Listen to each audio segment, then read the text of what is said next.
Hello friends, तो चलिए यहाँ पर हम आंसर की बात करेंगे सीधे।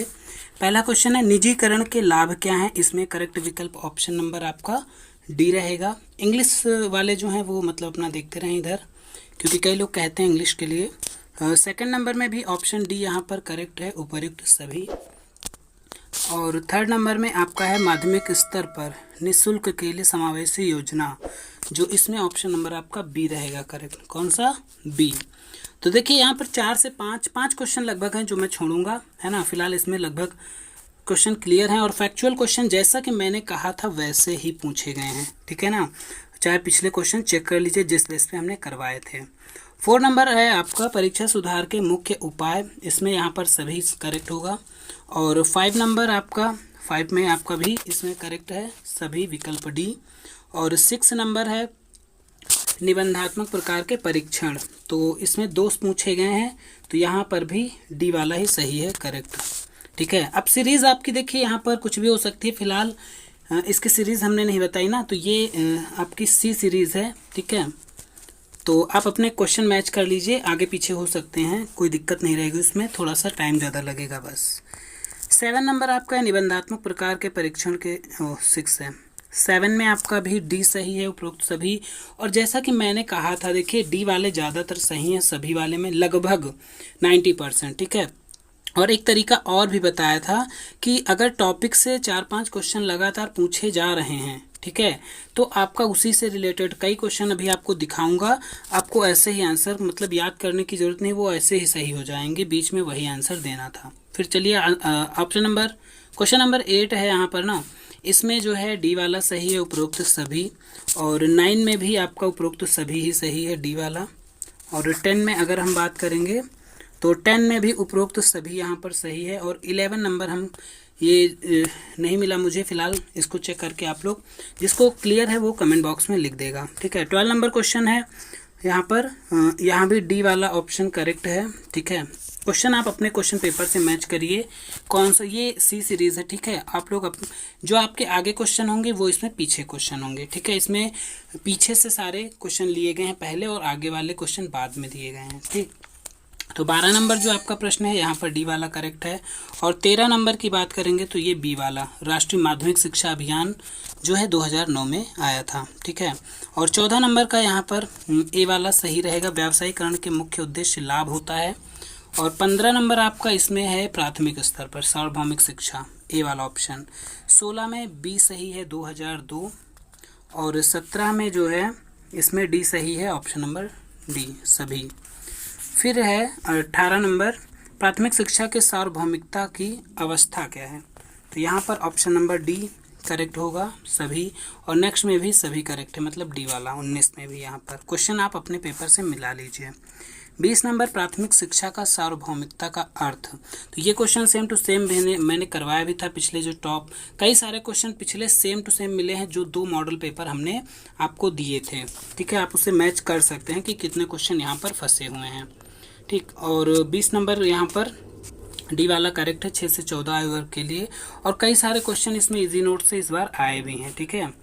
तो क्योंकि फैक्चुअल रहा है, हमने कहा भी था फैक्चुअल क्वेश्चन 50% बनेंगे। 21 में अगर हम बात करें तो 21 का यहाँ पर देखिए, इसमें जो है पूछा गया है भारत में मुक्त शिक्षा की शुरुआत सर्वप्रथम किस विद्यालय से की गई, तो फिलहाल यहाँ पर जो है करेक्ट ऑप्शन डी वाला बनेगा, इनमें से कोई नहीं है, ठीक है। नेक्स्ट है राष्ट्रीय प्रौढ़ शिक्षा कार्यक्रम की शुरुआत, तो ये ऑप्शन नंबर सी है, 2 अक्टूबर 1978। 23 नंबर में प्रश्न है, 23 नंबर में आपका यहाँ पर इनमें से कोई नहीं होगा, क्योंकि 1990 में प्राथमिक स्तर पर न्यूनतम अधिगम स्तर को जो है करने के लिए बनाई गई समिति, इसके अध्यक्ष, इसमें से इनमें कोई नहीं है। नेक्स्ट है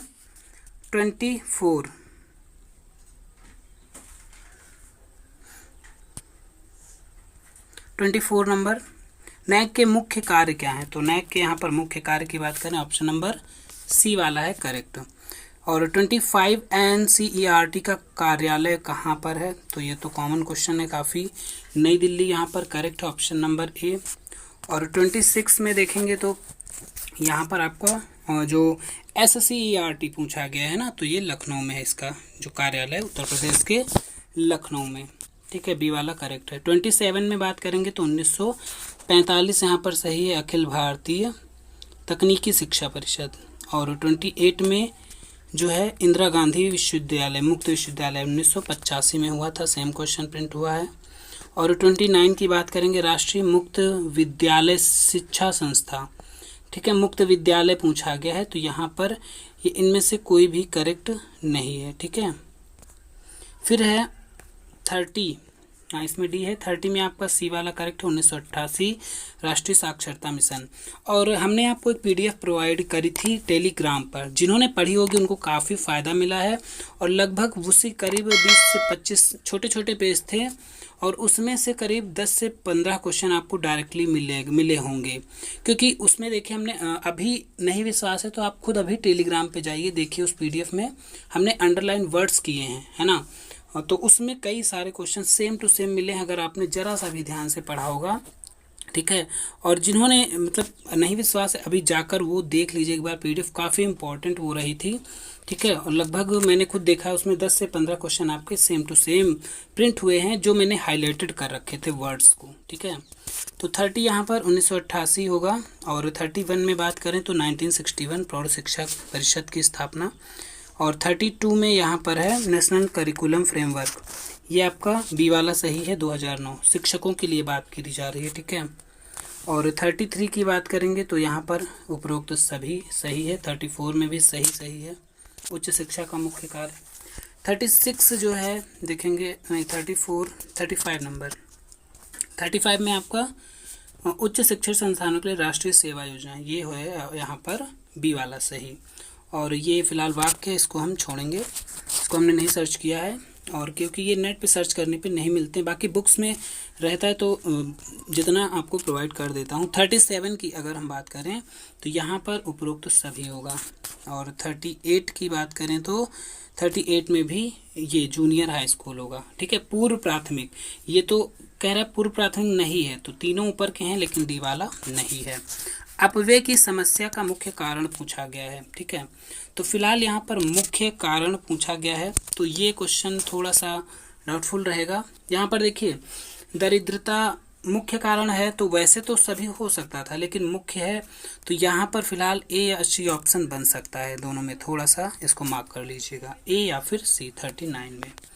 और 40 में अगर हम बात करेंगे तो 40 का यहाँ पर प्राथमिक शिक्षा है, अपव्यय अवरोधन, हमने कहा था इससे क्वेश्चन बनेगा 100%।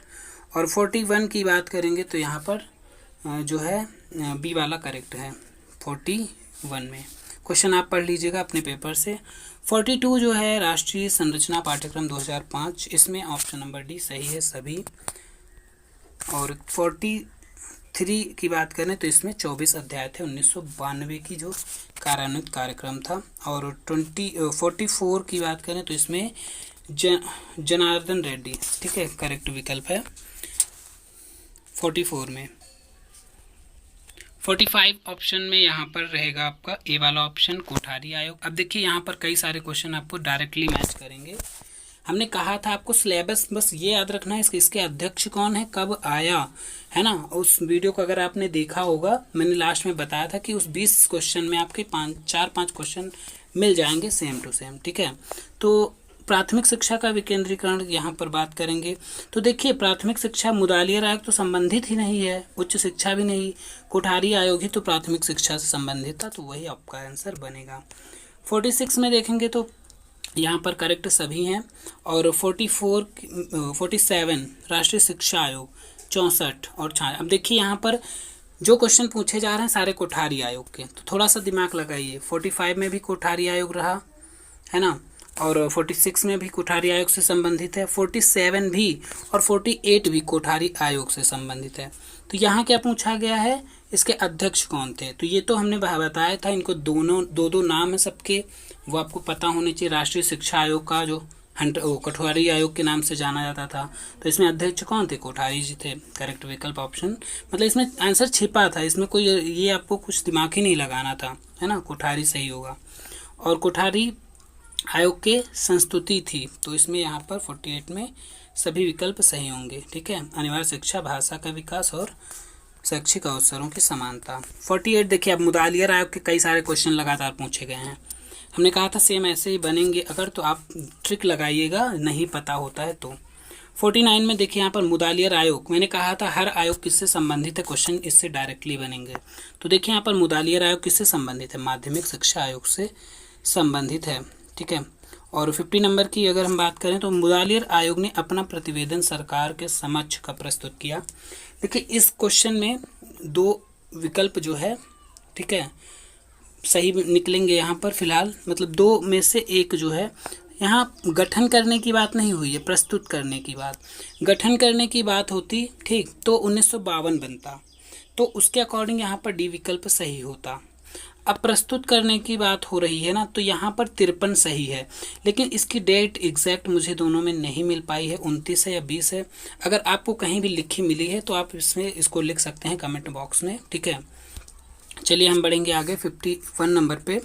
तो 51 में आपका बी सही है, 9 माध्यमिक शिक्षा आयोग के। देखिए सब मुदालियर आयोग से पूछा गया है ना, बीच में आ रहे हैं तो मुदालियर आयोग ही माध्यमिक शिक्षा जिसे कहते हैं, तो बी वाला में इसमें बी सही होगा 9। और 52 की बात करेंगे तो माध्यमिक शिक्षा आयोग के प्रतिवेदन में कुल कितने अध्याय थे, तो यहाँ पर सी वाला करेक्ट है, ऑप्शन नंबर, ठीक है।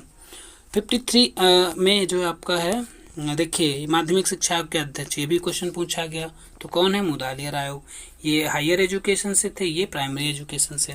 फिर है 54, देखिए यहाँ फिर मुदालियर आयोग का क्वेश्चन पूछा गया है, ठीक। तो 54 में जो है इसमें मुदालियर आयोग ये किससे संबंधित था, इसकी मुख्य संस्तुति क्या थी, तो ये उच्चतर माध्यमिक विद्यालय से मुख्य संस्तुति संबंधित थी, ठीक है। नेक्स्ट है, या इसमें थोड़ा सा देख ले, विकल्प डी भी सही बन सकता है, ठीक है। तो ये थोड़ा, क्योंकि विशिष्ट विद्यालय की फिलहाल मुझे बात नहीं मिली है कहीं कि मुदालियर आयोग में, उसके अकॉर्डिंग बी सही होगा अगर ये नहीं होता है, अगर ये है तो यहाँ पर बन सकता है डी। 55 में अगर देखें हम तो विश्वविद्यालय शिक्षा आयोग, ठीक है, तो इसमें आपका करेक्ट विकल्प तीनों सही होंगे। विश्वविद्यालय शिक्षा आयोग पाठ्यक्रम सुधार, प्रशिक्षण, शोध, ये सभी से संबंधित था। 56 नंबर क्वेश्चन है नीचे, विश्वविद्यालय शिक्षा आयोग में कुल कितने सदस्य थे, 56 में आपका बी वाला सही है, 10 सदस्य थे। और 57 में सी वाला सही है, ए और बी दोनों, ठीक है। केंद्रीय शिक्षा सलाहकार बोर्ड और अंतर विश्वविद्यालय परिषद दोनों के कहने पर विश्वविद्यालय शिक्षा आयोग की गठन हुआ था, ठीक है। 58 में देखेंगे तो यहाँ पर ग्रामीण विश्वविद्यालय, ये होगा ए वाला ऑप्शन। और 59 में जो है विश्वविद्यालय शिक्षा का गठन, देखिए गठन पूछे गए हैं ना, मैंने कहा था गठन से क्वेश्चन बनेंगे जरूर, और कई सारे क्वेश्चन डायरेक्टली ईयर से पूछे गए, सारे आयोग के गठन से, उनके अध्यक्ष कब आया, किस शिक्षा से संबंधित है।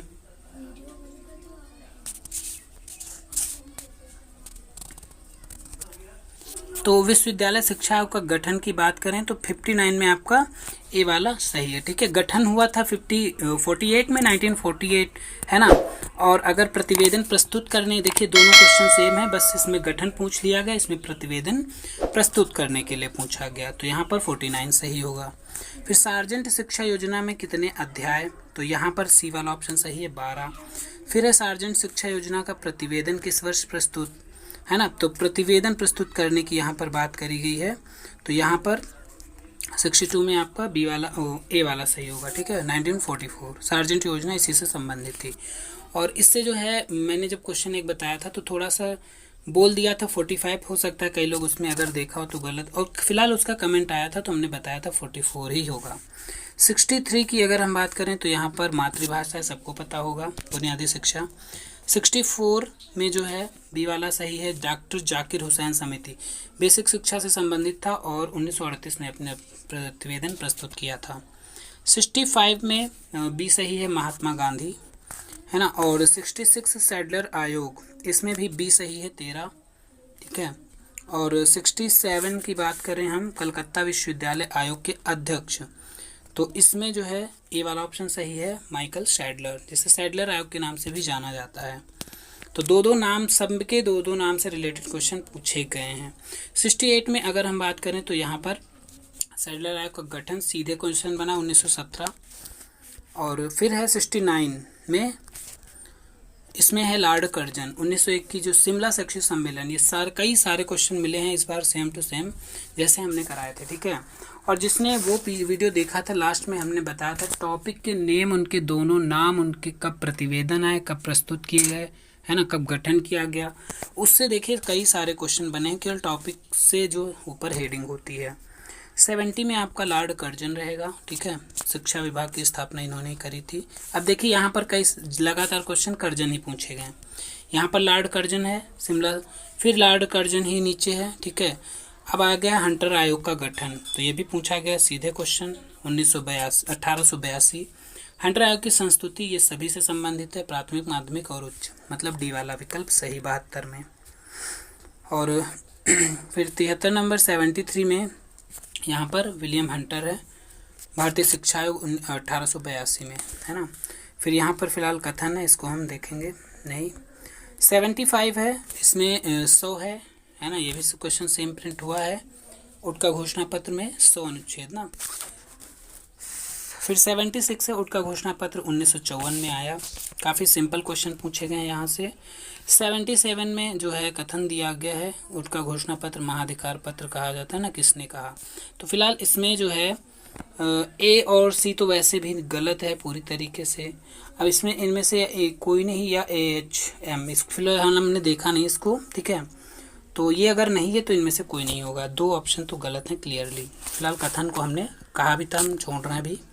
78 में ये क्वेश्चन थे, देखिए थोड़ा ध्यान से। निस्पंदन सिद्धांत हमने समझाया था, जिसे छनाई का सिद्धांत कहते हैं, किससे संबंधित था। फिलहाल मुख्यतः अगर हम बात करें विशेष रूप से तो उच्च वर्ग से संबंधित था ये, ठीक है। लेकिन हो सकता है इसका क्वेश्चन का भाव क्या समझे आयोग, मतलब यूनिवर्सिटी, तो यहाँ पर दोनों भी समझ सकता है, क्योंकि इसका कॉन्सेप्ट हमने आपको बताया था, ठीक। उच्च वर्ग को शिक्षा ही देना था इसका मुख्य, जो बाकी उसके कंसेप्ट में समझने में निम्न वर्ग की जांच थी, लेकिन यहाँ पर केवल उच्च वर्ग ही होगा, ठीक, क्योंकि विशेष रूप से बात करी जा रही है। 79 जो है कि किसने एडम के प्रतिवेदन को एक मिथक समझा है, तो यहाँ पर फिलहाल इस क्वेश्चन को हम नहीं सर्च कर पाए हैं। 80 नंबर देखेंगे, देखिए हमने स्टार्ट में बता दिया था 5 से 6 क्वेश्चन जो है छूट रहे हैं, ठीक, तो बाकी 95 करेक्ट हैं सेम जैसे। 80 नंबर में आपका बी रहेगा करेक्ट, 1700 से 1947 के बीच। और फिर 81 जो है बी वाला सही है, काफ़ी सिंपल है, सेम टू सेम प्रिंट हुआ है जैसा हमने लिखवाया भी था। 82 में बात करें अगर हम, तो यहाँ पर देखिए, यहाँ पर जो है थोड़ा सा ये डाउटफुल रहेगा इसमें बी और सी में, ठीक, 82 में। और 83 में आपका जो है आगे कोई क्वेश्चन डाउटफुल नहीं है, क्लियर हैं सारे। 83 में सी वाला ऑप्शन सही है, अरबी फारसी, चाहे वो उच्च शिक्षा हो, चाहे प्राथमिक, चाहे मध्यकालीन। 84 में आपका उस्ताद सही है, ये क्वेश्चन भी वहीं से बना है जो हमने नोट्स आपको दिए थे रिटन में, हैंड रिटन नोट्स। लास्ट में एक चार्ट ऐसे बना हुआ था, उसमें किस काल में, मतलब 3 काल दिए गए थे, है ना, वैदिक, बौद्ध और मुस्लिम कालीन। उसमें जो टीचर होता था उनका नाम क्या था, क्या कहा जाता था, जो बालक होते थे, है ना, उनका नाम क्या होता था, ये सब चीज़ें वहाँ पर हमने बताई थी, वहाँ पर लिखा था, मतलब, है ना, जिसने पढ़ लिया होगा काफ़ी उसको फ़ायदा मिला होगा। तो 84 में उस्ताद यहाँ पर सही है, ठीक है, मध्यकालीन शिक्षा में शिक्षक को, ये सार्गिक जो है ये शिष्य को कहा जाता था। 85 में आपका ए वाला करेक्ट है, प्राथमिक शिक्षा से संबंधित है। 86 की बात करें तो 86 आपका जो है यहाँ पर सी वाला करेक्ट है, 1200 से 1700। और 87 में देखते हैं नीचे, 87 नालंदा विश्वविद्यालय की स्थापना किसने करी थी, है ना, तो ये किसने करी थी, कुमार गुप्त ने करी थी, सी वाला करेक्ट है। 88 में जो है वो बी वाला करेक्ट है। और 89 ए करेक्ट है, सानमेर या श्रमण कहा जाता था, ये भी हमने उसमें लिखा हुआ था PDF में। और 90 मठ और बौद्ध, इसमें सी वाला करेक्ट होगा, प्राथमिक और उच्च शिक्षा दोनों जगह, ठीक है, दोनों से संबंधित। प्रवज्जा संस्कार पूछा गया है, तो यहाँ पर बी वाला करेक्ट है। फिर है 92 में आपका बी सही है, पाली भाषा, ये भी लिखवाया था हमने, ठीक है, पाली भाषा। और 93 में ए वाला सही है। और 94 देखिए, जिसका कोई और सीरीज़ है वो वीडियो को पॉज करके अपने क्वेश्चन मिला ले, ठीक है। 94 में आपका बी वाला सही है, विद्या की समाप्ति पर।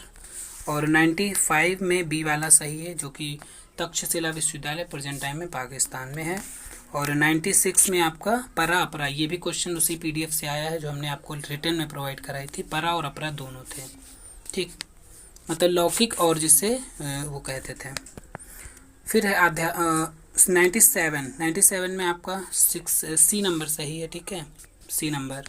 और 98 में भी गुरुकुल में प्रवेश के समय होता था। उपनयन संस्कार, ये तो कई लोग बताए भी होंगे ना आपको। 99 में जो है आपका संस्कृत सही है, वैदिक कालीन शिक्षण भाषा। और 100 नंबर क्वेश्चन में आपका बी वाला ऑप्शन सही है, इजी नोट्स से सीधा क्वेश्चन, बुक का पहला क्वेश्चन इजी नोट्स का सेम ऐसे ही है, ठीक है।